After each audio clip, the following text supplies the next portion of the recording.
tonight is not only a poet, she's actually in school right now for a dual master's degree, which means she's so much smarter than me. She's a painter, she's an incredible artist, and she's a poet. Please give it up for Miss D Colin. Hi, lady. Hi. How are you this evening? I'm great. You look great. Thank you. You're welcome. I'm so excited that you're here this evening. I'm excited to be here. Your first poem was incredible. Thank you. It was.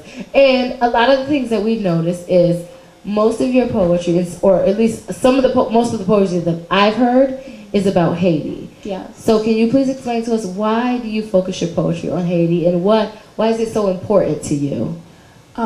Haiti is really important to me because my family's originally from there. I am first generation born here, and every time I go back to Haiti, I grow a bigger attachment to it, especially this past summer when I went, and it's completely different than how I remember it as a child after the earthquake. So I try to do Up Ahead We'll See as much as possible so people can remember, because it's not, in the news as much. I know now they're talking about the cholera and that's why it's in the news, but people tend to forget. And that's where my people are from. So outside of Haiti, what are some of the other things that inspire you as a poet? Because you're going for a dual master's, you're an English major, Africana studies, like there's so many things about you. What are some of the things that inspire you as a writer? Everything. The world.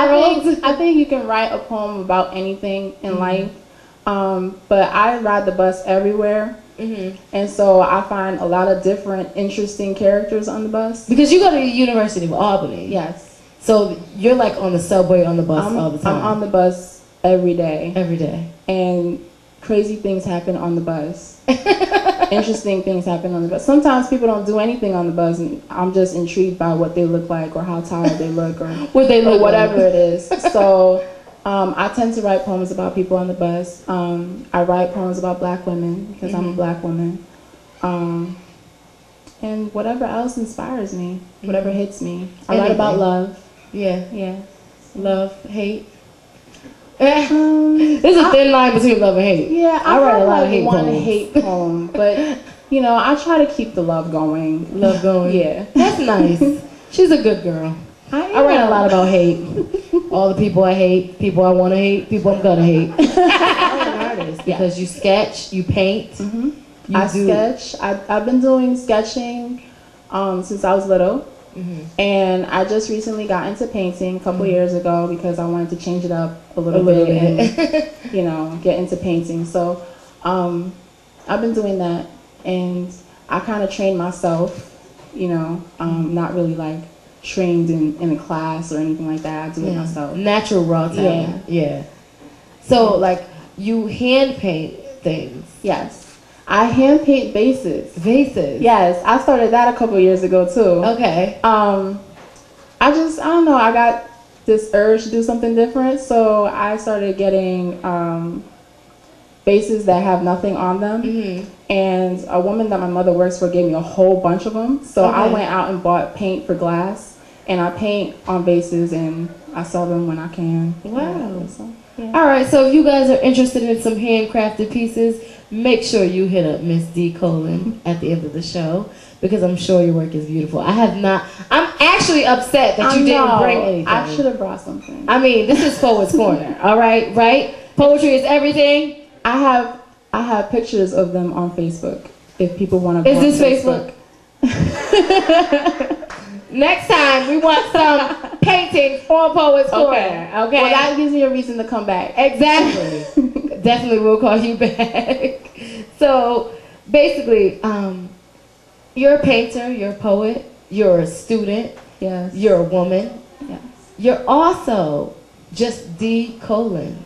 And I know from your biography that you said some of the things about you, you were not always happy with being D Colin. Yes. So tell us a little bit about that and how you accepted that into your life. Well, my name is D Colin because when I started to perform on stage, as far as poetry goes, I went by this name, Moami Zion. It was an acronym. I don't remember what the acronym was.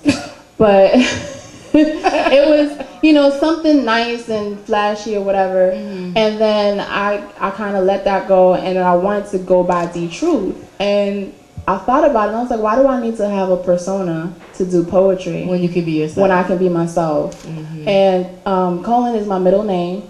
It's also a boy's name. It's my father's first name. And I grew up not liking it because it was a boy's name. I think it's a strong name. I think it's a very strong name. I kind of wish that he put an E at the end and made it Colleen or something, just to like feminize it. So I decided to really accept who I was and who I am. And that meant taking a name that I didn't necessarily like when I was growing up. And so that's why my name is D Colin. You know what? It's something very interesting in what you just said. Accepting who you are. For one thing, you have natural hair. Yes. You have natural hair. I am a black woman. I don't have natural hair. I get perms every 8.5 weeks. It's very important. I need a perm. How, like, as a black woman and being a natural woman and being, how does that shape who you are? Or does it make you feel more free? Does it make you feel more black? You know. I wasn't always natural. Okay. I've been natural for like a year and 9 months, I think. Okay. So it's pretty recent. But I decided to go natural because I felt like I don't need to have a relaxer to be beautiful. Go girl, because I need one. And the reason why I got a relaxer in the first place was because I didn't feel like I was beautiful. So this was also a way of me accepting myself for me. Okay. So the name, the hair, the style, everything is the whole package. Just being you. Yeah, of being me. I love it. And I respect that. Straight up.